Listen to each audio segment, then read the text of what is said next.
Jimmy, you're going to join us? Like Scott. Want to join in here, big Jimmy? metaphysical discussion. You find your way in. Everyone scoot in. I don't think there are enough mics. Where do you Okay, we've land got on this the one. God We'll thing? share with you. Yeah, so I don't talk about my Christianity that much, but the discussion that you guys are having are interesting because you've made the utilitarian argument, which is, well, it's good for you, but we don't know if it's true. And we could also do Pascal, where the Pascal like for our own self-interest, Mhm. we gain by believing and saying we believe. Mhm. We actually lose by believing if we're wrong. Or if we're, It's right. But the argument that's most compelling to me is it's true. But then you have to go into, does God exist, or is there something that can exist? And this is something that ancient philosophers, going all the way back, they thought a lot about, right? Like including, okay, well, why does anything exist, period, right? Like, has it always existed? In which case, then you get into these weird things with infinity. Like, okay, if it always existed, then you could never get to the present point because it takes an infinite amount of time to get there. So I mean, thinking from that perspective, I think, and you can and Aquinas lays this out very, very well in his Summa Theologica. There's a lot of philosophical arguments to be made, which unfortunately are not that popular today or thinking about. But Aristotle, Plato, all of the ancient thinkers philosophically believed that there existed a God, because otherwise you couldn't explain existence itself, right? So that's just something I wanted to point out. Like, there's a spiritual element that a lot of people are attracted to because it's like, well, I did mushrooms or something and I feel really good now. But there's, I think, a much more rational thing that, at least for people like me who are engineers and have never really done drugs, like that aspect, I think, is a much more important thing from sort of, learning about all of this stuff. Right? Yeah. So now for you to know it's true, it's like a personal path. So were you born again? Should other people start down and follow that path? Is that what you would suggest, kind of, to get that experience, to have that feeling? Well, so I don't think the feeling's that important, honestly. Why does the feeling matter, right? Like, if it's either true or not true, like there either exists a God or there isn't. And that's like, at that point, like you can make determinations, like not based on how you feel per se, but on what the truth is. And if you believe that it is the truth, then, based on sort of your perspective on what that truth is, you should follow whatever that is. And this is something that I see in the Bitcoin community all the time, is that, we're very interested in what is true about money, right? Because we've been lied to all our lives about money. And if you talk to any carnivores, we've been lied to all our lives. Well, about food. Omission is a lie too. They don't tell you how the money works. They just put that to the side, and you're just like, oh, just pretend it's money and use it like it's money. But it's actually a really complex thing with different levels and virtual money, M3, all these kind of things. And think about all that, right? Like, if you are thinking about money in sort of the traditional way, you have to believe all of these lies, right? About velocity of money, and it leads you down sort of the wrong path. But if you know the truth, which is that real money, needs to be hard, and that the government is really taking money away from you through taxes and inflation and all this stuff, you have a different sort of perspective on life, and you do things differently. Your actions sort of show that.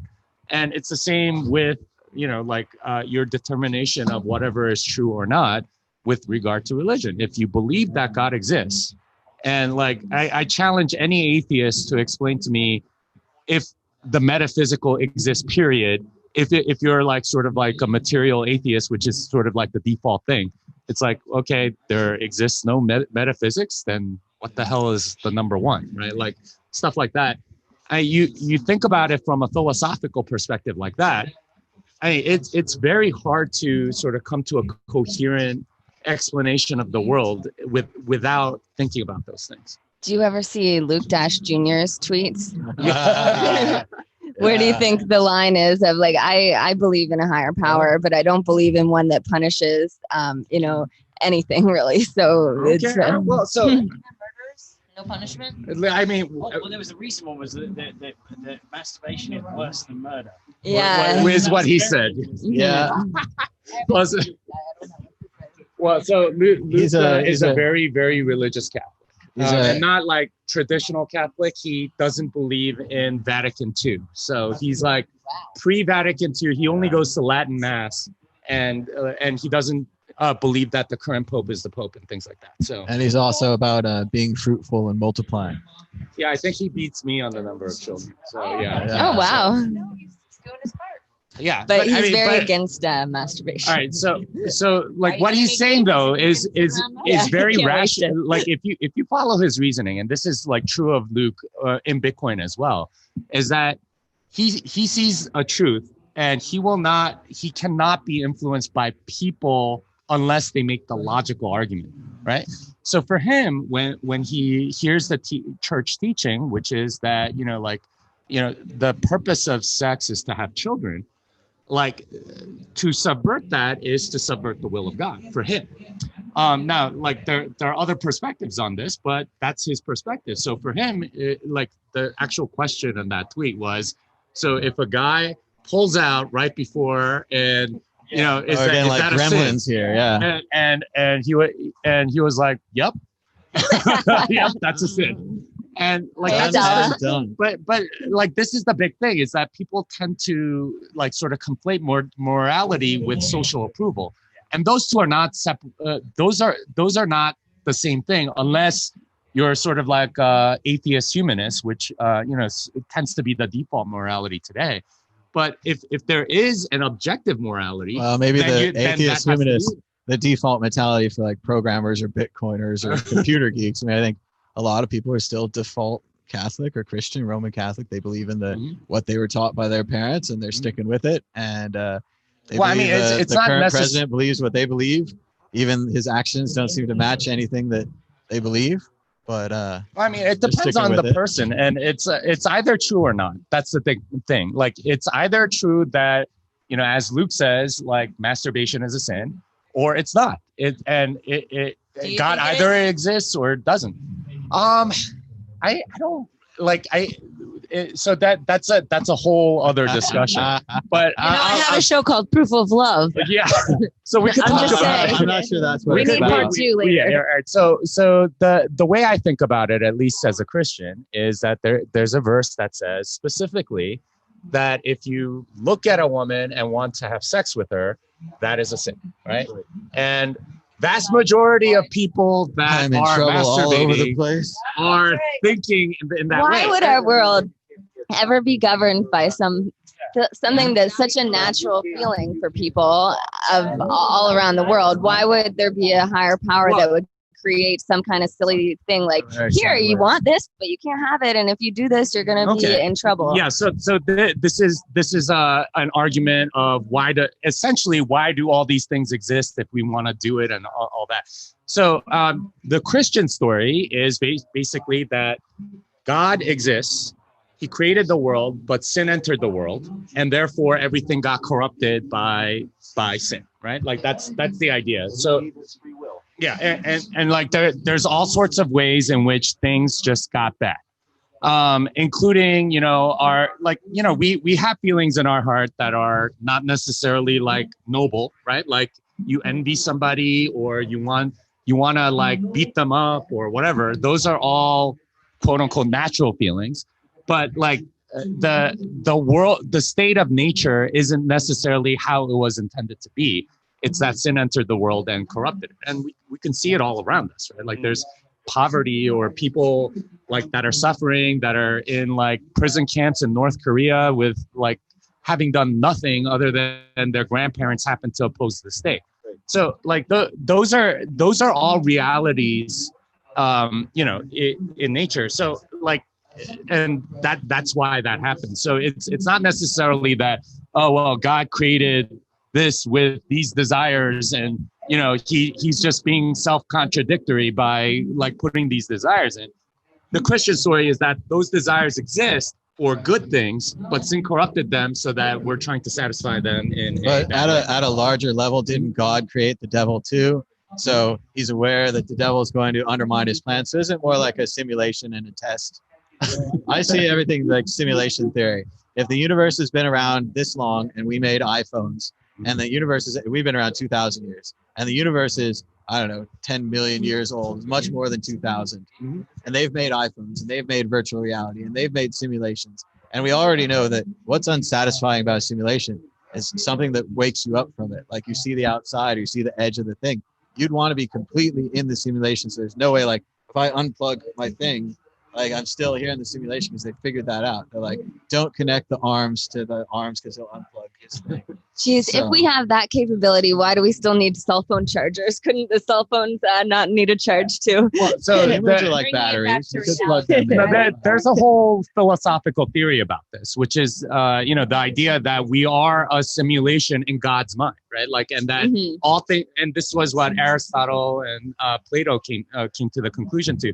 Plato had a real weird conception though, because his idea was that Republic is a weird book. Well, so the entirety of the world, or what exists, actually came from the mind of God. But so that there's like ideals of everything, right? So these are like Platonic solids, and when we talk about Platonic love, it's like the perfect love between friends or something like that. Yeah. It's an ideal that exists sort of in the metaphysical realm, because he was like, well, like, why do we even have the concept of a table, right? Like, how is that even like a thing in our minds, and how can we even communicate about it unless some other realm has an ideal table that exists and that we somehow have it as a result of God putting it in our mind? Now that's not what Aristotle said. Even if you have the collective unconscious, someone still has to kick it off and make that first table. Yeah, well, so the idea that, his idea was that like God created this platonically perfect realm, and then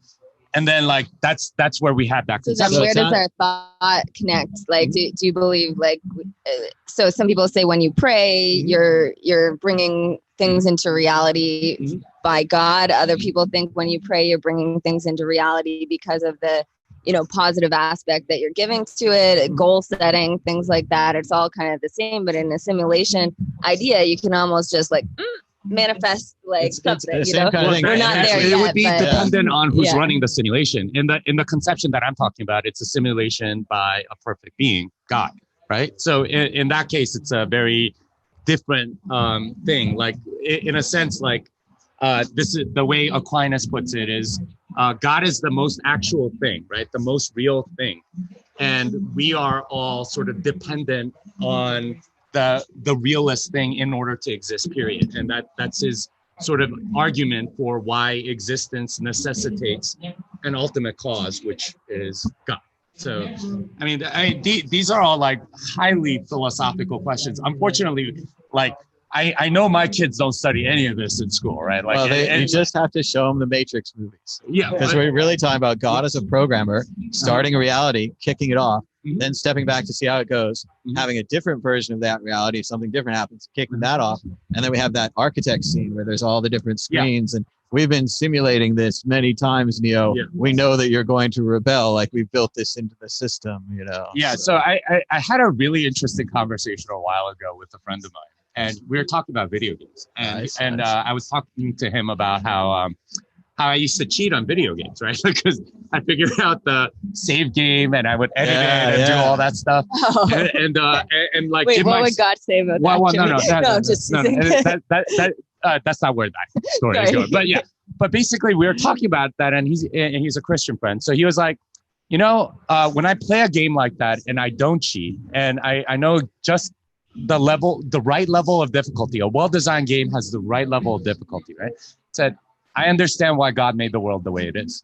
Because in a sense, if you make it too easy, right, it's completely unsatisfying. Yeah. And if you make it too hard, it's also completely unsatisfying. You're forgetting the fact that we have choice and will, right? So we by our choices decide where our path goes. But if you use his guidance by having a relationship with him, I mean, he's going to make sure that the path, even though it could be rocky at times, but those rocky times that happen are there for you for a reason, for you to get back on your path. And if you think that your mind can explain everything that's going on, he'll kind of line you up and realize that you just have to have faith and know in the end he has a plan for you. You have gifts, and he wants you just to rule with your love and passion and compassion, and use what's what's inherently your gift to the world, and ultimately can help it.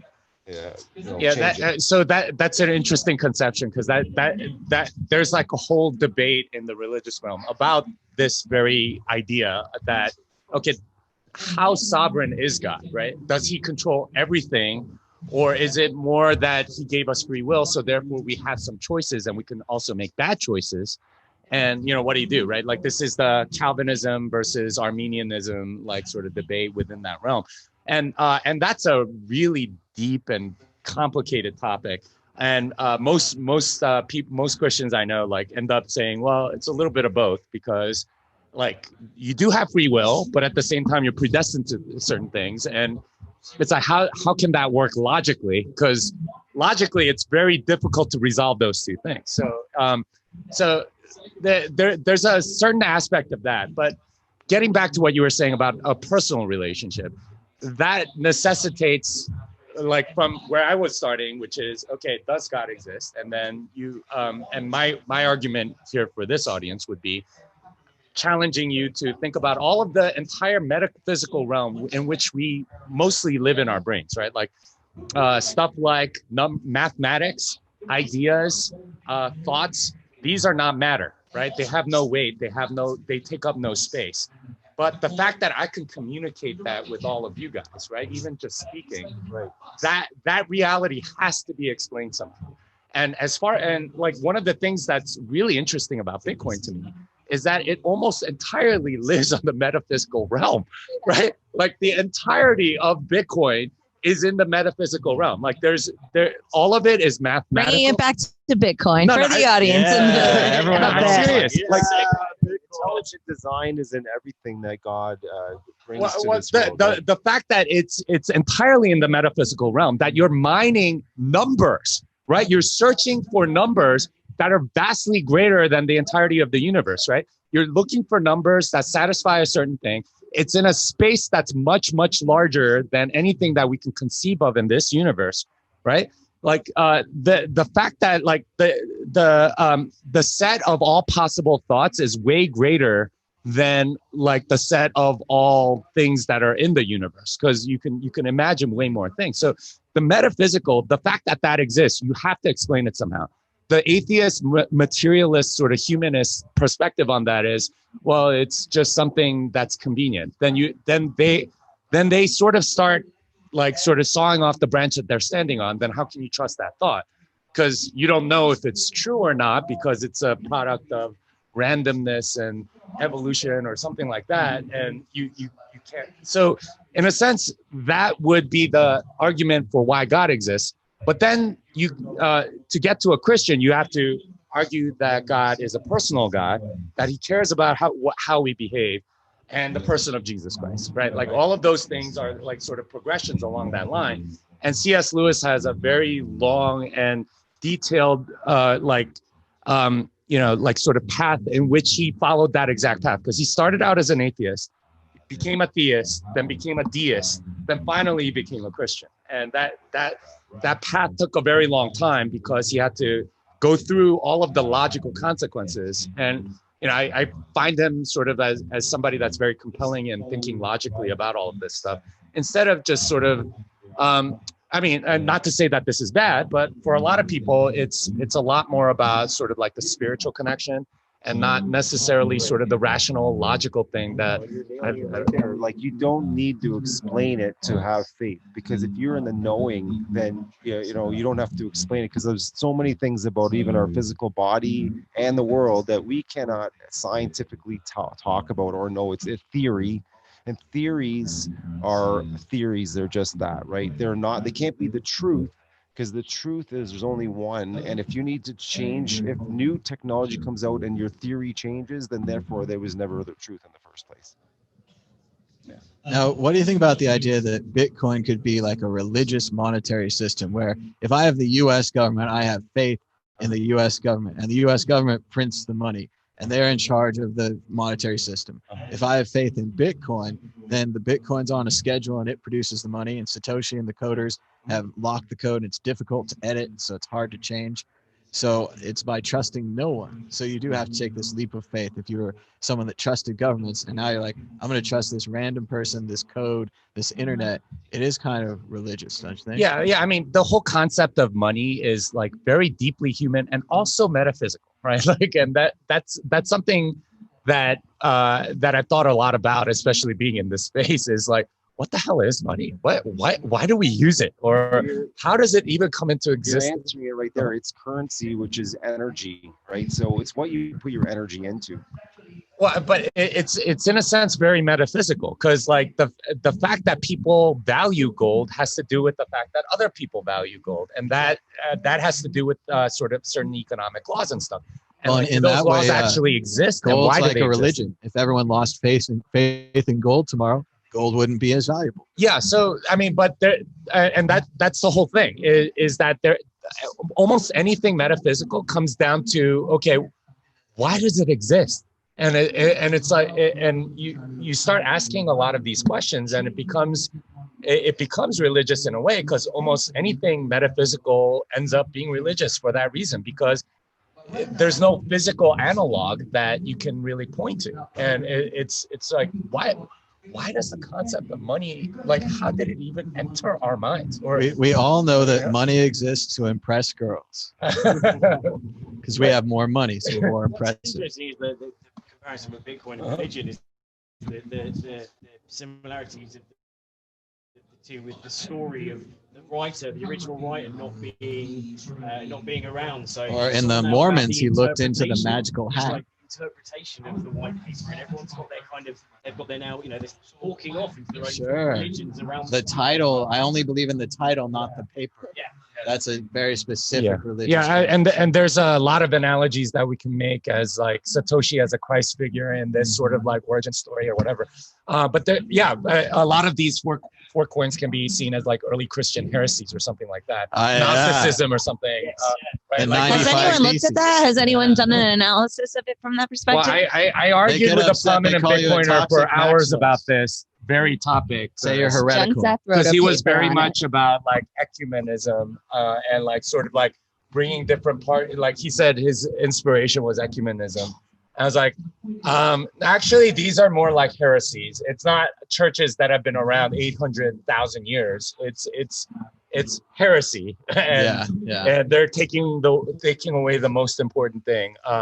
So in a sense, that whole conversation, there are a lot of parallels, and I mean, this is one of the craziest conversations that I end up having with a lot of Bitcoiners.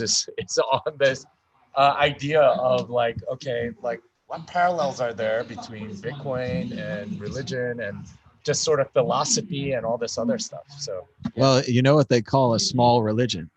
They call it a cult. Until it's a big religion, then it's not a cult anymore. Yeah. Well, I mean, certain religions have tax exempt status.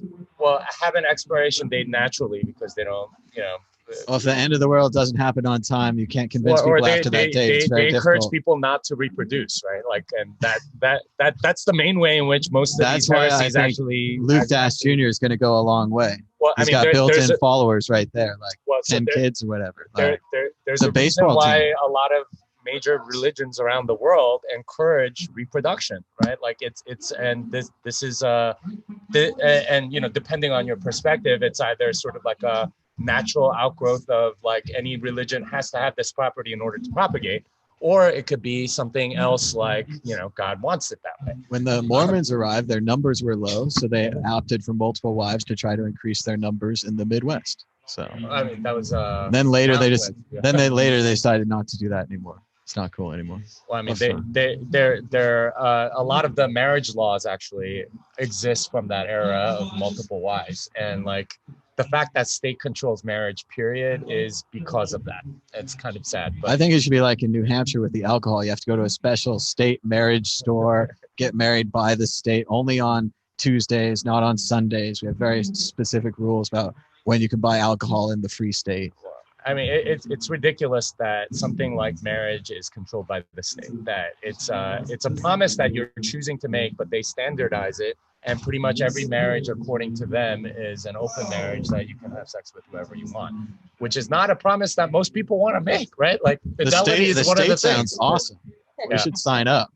Get this state marriage. You know, like it's essentially you're entering into a contract, and they want to interfere with it and give you a template for the contract, regardless of what kind of contract you want to sign. So it's an idiotic thing. But yeah, I mean, we're kind of going off the rails a little bit here. All right, I think it's time to get back on topic. Jimmy, tell us, who's your pick for Lifetime Scammer Achievement Award? This is a major category. Right. Lifetime. Are you like a final judge? Are you allowed to Dan vote on Larimer from Steam It. I don't know. Let me. We've Well, got. we're gonna who break the that rules. was. Oh, that's Craig Wright, Uh-huh. Fake Satoshi. Uh-huh. We've got the guy who made. This is Jeb McCaleb, Mt. Gox, Ripple. A lot of things here. Hold that up. Jeb McCaleb or John McAfee. This is the Lifetime Scammer Award. Jimmy, who's your pick? Who do you think is going to win tonight? Well, Lifetime so certainly the longest. Wait, did we mention Dan Larimer? Yep, Dan Larimer is number one. Checking. EOS and Steam It. Yeah. EOS, Steam It, BitShares, PhotoShares. I think that's about it. He keeps rolling the old one into the new one. Yeah. That makes it legal, right? Yeah. Like the president says, if you say it in public, it's legal. Yeah. I'm kind of sad. I won't. I'm kind of sad that Vitalik didn't make it on this. Right in. Vote. Yeah, so Vitalik should be on here.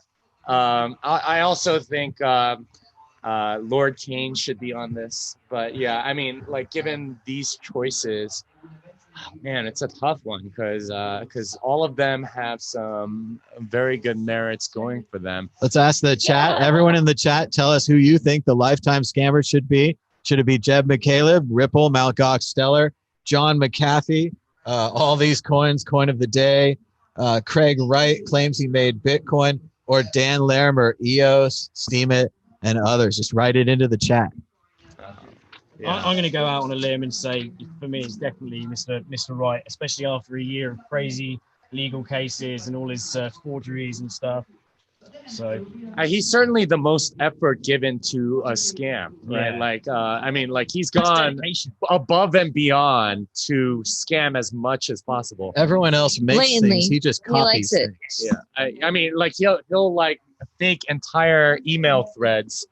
Yeah. That's a degree of dedication to scamming that you really don't find very often. Yeah, it's like something like the Silk Road guys who do those government guys, just kind of writing really, really long fictional And the government stories. Was running Silk Road, and they were taking out all those people and giving them drugs and keeping it running as a honeypot to try to capture more people. Yeah, well, then they were also taking money from there. That was a lot of damages that the government caused. Well, it was weird that they used the evidence when it was tampered with. Why did that happen, Sasha? Why are they allowed to do that?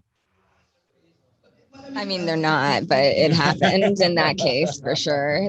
So if I remember the facts properly, there was something with the computer where there's a lot of protocols on how you're supposed to treat the chain of custody of evidence, digital evidence. And in this case, there were so many pages and pages of chat logs that they were looking through, and it was all on the computer. And whatever they did, they ended up creating 4 files of it. And then they found 3 files identical. Ross found it later, 1 file not identical, a lot less conversation in the chats. So, this one guy, when he took the laptop from Ross in the library, he had it by himself, free reign access to it before it entered the chain of custody, protocol. And they were also supposed to do something where it records every click that's done on the laptop, and that didn't happen in that case. So, yeah. So all of these guys spend so much effort on scamming, whereas if they built, they would actually be contributing something to the community, right? And that's the real sadness of this category, is that all of these people could be putting all of that effort that they put into scamming into something else. Also, but some people like Steam It. I mean, why you gotta hate on Steam It? Oh, don't get Jimmy started on something. They just got sold to Tron. You know this, right? No, I saw that vaguely, but I didn't pay attention. Right. The fact that they're a decentralized platform, okay, that could be sold, right? There's somebody that's decentralized getting sold.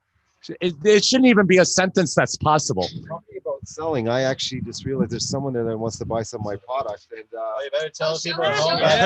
Yes. So this is Hold On for Dear Life. It's my personal story of the meme, the crypto meme, Hold On for Dear Life. These two squirrels, I know in this version it's not quite as distinct here, but these two squirrels are holding on for dear life to something in their universe would be worth a lot of money in their future. Which would be an acorn, and we can use that symbolatry in as a Bitcoin as well, and in our lives. And holding on for dear life also means that you need to take care of yourself and love yourself. And if you hold on for dear life, then you can enjoy your life and go well. And where can people get these HODL shirts? You can go online to www.hodlbrand.ca, which is HODL brand.ca. All right. Thanks so much. Go sell some more and send us out some more people. Donate that T-shirt to me to wear now.